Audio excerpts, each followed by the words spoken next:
काम के साथ कुछ समस्याएं हैं और उन समस्याओं का अगर समाधान हो सके या किया जाए तो काम भी कल्याणकारी हो सकता है। जब शंकर जी पर काम ने आक्रमण किया तो शंकर जी ने तीसरी आंख खोली और काम को जला करके नष्ट कर दिया। पूछा गया, आपने काम को जला क्यों दिया? शंकर जी ने कहा कि मैं श्री राम के रूप में डूबा हुआ था और काम ने श्री राम के रूप से मुझे अलग करने की चेष्टा की। जो ईश्वर से दूर करने की चेष्टा करे उसे तो नष्ट ही कर देना चाहिए। भगवान शंकर ने काम पर क्रोध किया और काम जल गया। भगवान राम ने काम को जलाया नहीं, शिव ने जला दिया। पर शिव जी को भी जलाने के बाद तो फिर बचाना ही पड़ा, क्योंकि फिर वही समस्या थी। शंकर जी ने काम को जला दिया तो शंकर जी के लिए कोई समस्या नहीं, लेकिन सबसे अधिक समस्या काम के जलने की जो हुई, प्रसन्नता जो हुई, तो तारकासुर को हुई। क्यों? इसका एक बड़ा सूक्ष्म अर्थ है, पर आप उसको चैतन्यता से सुनेंगे। महापुरुष को निष्काम होना चाहिए किस काम? तो महापुरुष तो निष्काम ही होते हैं। शंकर जी ने काम को जला दिया तो इसका अर्थ है कि वो निष्काम है। लेकिन श्रेष्ठ लोगों की निष्कामता कभी कभी लोक के लिए बड़ी अनर्थकारी होती। कृपया आप ध्यान से इसको देखें। इसका अर्थ है कभी कभी दिखाई भी देता है कि भाई बुरे व्यक्ति तो क्रमशः आगे बढ़ करके सारी वस्तुएं पाले और अच्छा व्यक्ति ये कहे कि हमें कुछ नहीं चाहिए, हमें क्या लेना देना। तो उसका परिणाम क्या होगा? अगर अच्छे व्यक्ति को कुछ नहीं लेना देना है तो जो कुछ है वो बुरे व्यक्ति को ही तो लेना है। इसलिए तत्व यह है कि अच्छे व्यक्ति में अपने लिए कामना भले ही न हो, पर लोक कल्याण के लिए वो कामना को स्वीकार करें।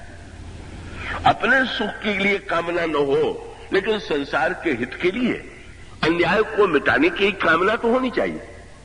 तारकासुर तो यही मान के चला था ना।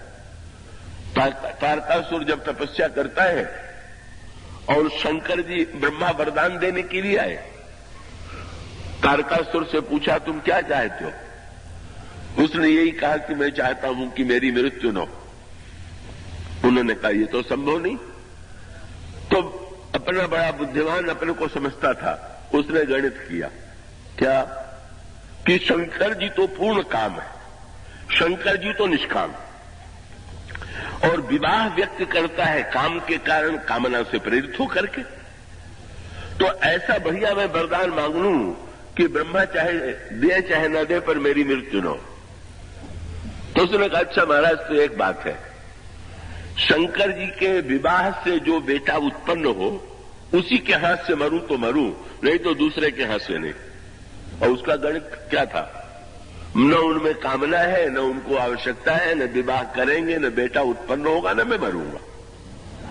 उसकी पूरी ये दैत्यों की बुद्धिमत्ता हमेशा इस दिशा में, इसी दूरगामी गणित की ओर रहती है। परिणाम क्या हुआ? शिव अगर निष्काम हो गए तो शंकर जी के लिए ठीक है, लेकिन संसार के लिए तो महाकल्याणकारी। और तारकासुर ने कहा सुना, तो उसने तो नृत्य गीत का आयोजन किया। बोले मैं यही समझ के तो मैंने वरदान मांगा था, मैं तो जानते ही था कि शंकर जी में काम का लेश नहीं। इसीलिए अंत में लोक कल्याण के लिए शंकर जी को विवाह करना पड़ा, और विवाह यदि करना भी पड़ा तो काम को भी स्वीकार करना पड़ा, काम को भी जीवित रहने का वरदान देना पड़ा। और इसीलिए जब भगवान शंकर को देवताओं ने बधाई दी तो ये कह करके बधाई नहीं दिया कि आपने बहुत बड़ा काम किया कि काम को जला दिया। उन्होंने शब्द यही कहा, काम जारी रति कहां बर दीन्हा, कृपा सिंधु यह अति भल कीना। आपने काम को जला करके रति को वरदान दे दिया, ये आपने बहुत अच्छा किया। तब भगवान शंकर ने पहले काम को जलाया और उसके बाद काम की पत्नी रति को, और शंकर जी का क्रोध भी बिल्कुल संतुलित। क्या? जिस तृतीय दृष्टि के द्वारा सारी सृष्टि का प्रलय हो जाता है, का जब भगवान शंकर ने उस क्रोध का उपयोग किया तो कितना संभाल के किया। आम के ऊपर, आम की डाली के ऊपर काम बैठा हुआ था। शंकर जी ने देखा, सौरभ पल्लव मदन विलोक भयउ कोप कंपेउ त्रैलोका। शंकर जी को क्रोध आया तो सारा संसार कांपने लगा, अब हम लोग गए। लेकिन शब्द क्या आता है? कब शिव तीसर नैन उघारा, चितवत काम भयउ जरि छारा। तीसरी आंख तो खोल दी, पर संसार के जलने की बात तो दूर रही, आम का वृक्ष भी नहीं जला। आम के वृक्ष की एक पत्ती भी नहीं जली, एक डाल भी नहीं जली, काम जल गया। शंकर जी से किसी ने पूछ दिया, महाराज आपने काम को जला दिया पर आम को क्यों छोड़ दिया? तो शंकर जी ने कहा, भाई इसमें बेचारे आम का क्या दोष? हाँ, काकभुसुंडी जी भी आम का उपयोग करते हैं और काम ने भी काम का उपयोग किया, पर काकभुसुंडी जी आम का कितना बढ़िया। उनको जिस सुमेरु के शिखर पर वो रहते हैं उसमें 4 वृक्ष लगे हुए हैं और एक वृक्ष पर आम, एक शिखर पर आम का वृक्ष लगा हुआ। आम तो बहुत ही रसीला होता है, कैसी तृप्ति देने वाला, कैसा स्वादु ये आम का फल है। और ये रस की जो प्यास है किसमें नहीं है, लेकिन वो रस की प्यास कैसे पूरी हो? काकभुसुंडी जी कितना बड़ा उपयोग कर रहे हैं। आम के वृक्ष के नीचे बैठ जाते हैं और वहां बैठ के क्या करते हैं? आम छाह कर मानस पूजा, तज हरि भजन काज नहीं दूजा। वहां पर आम के नीचे बैठ के भगवान का ध्यान करते हैं, भगवान की मानसिक पूजा करते हैं और उस पूजा में उनको रस मिलता है। शंकर जी ने कहा, भाई दोष रसाल का नहीं है, बस अंतर ये है, काकभुसुंडी जी आम के नीचे बैठते हैं और काम जो है वो आम के ऊपर बैठता। ये दुर्गुणों की प्रवृत्ति है। वो छाया में बैठते हैं और वो शासन की प्रवृत्ति से ऊपर बैठ करके अपनी शक्ति का दुरुपयोग करता है। भगवान शंकर का अभिप्राय था कि क्रोध उतनी ही मात्रा में की जानी चाहिए जितने मात्रा के द्वारा केवल बुराई मिटे। जैसे एक शल्य चिकित्सक छुरी का भी प्रयोग करता है, पर उसकी विशेषता यही है कि वो छुरी का प्रयोग उतनी ही मात्रा में करता है जितना अंग काटना चाहिए। शरीर की रक्षा के लिए जितना आवश्यक है उतना ही प्रयोग करता है।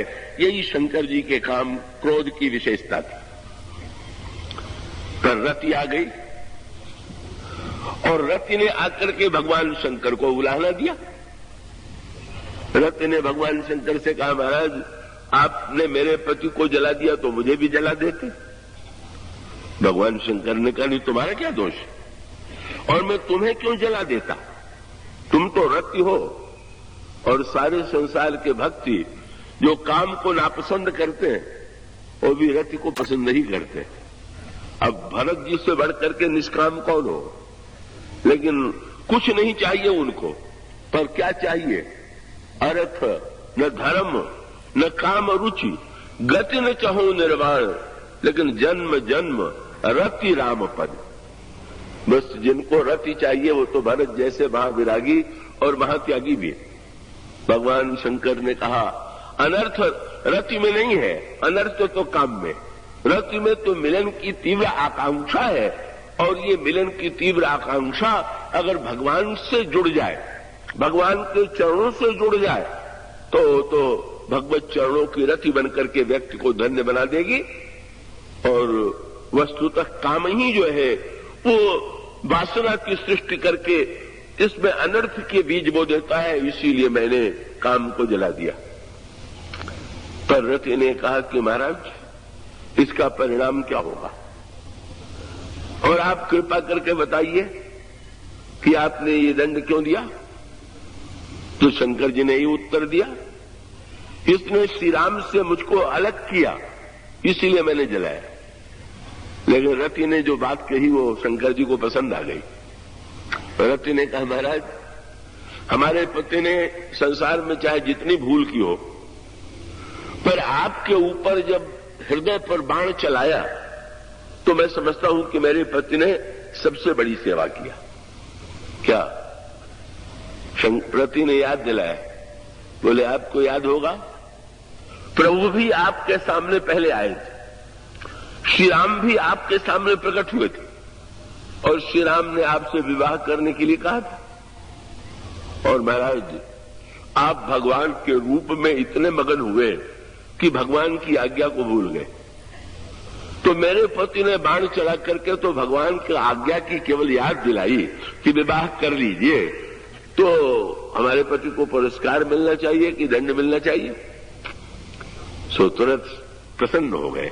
अच्छा, अगर ऐसी बात है तो तुम्हारा पति अशरीरी बनकर के जीवित रहेगा। और अशरीरी बनकर के जीवित रहने के साथ जब उसने कहा, मुझे तो बिना शरीर के मिलन के पूर्णता की अनुभूति नहीं होगी, तो भगवान कृष्ण ने कहा, भगवान शंकर ने कहा, द्वापर युग में जब भगवान कृष्ण के रूप में जन्म लेंगे तब तुम्हारा पति उनके पुत्र के रूप में जन्म लेगा, तुम्हारा श्री कृष्ण के पुत्र से विवाह हो जाएगा। कितनी बढ़िया बात की। शंकर जी ने कहा, काम को भगवान से कैसे जोड़ दिया जाए, काम भगवान का पुत्र बन जाए, भगवान काम को स्वीकार कर ले और वो पुत्र आज्ञाकारी के रूप में भगवान की आज्ञा का पालन करे। इस तरह से काम के प्रति भगवान शंकर का व्यवहार हुआ।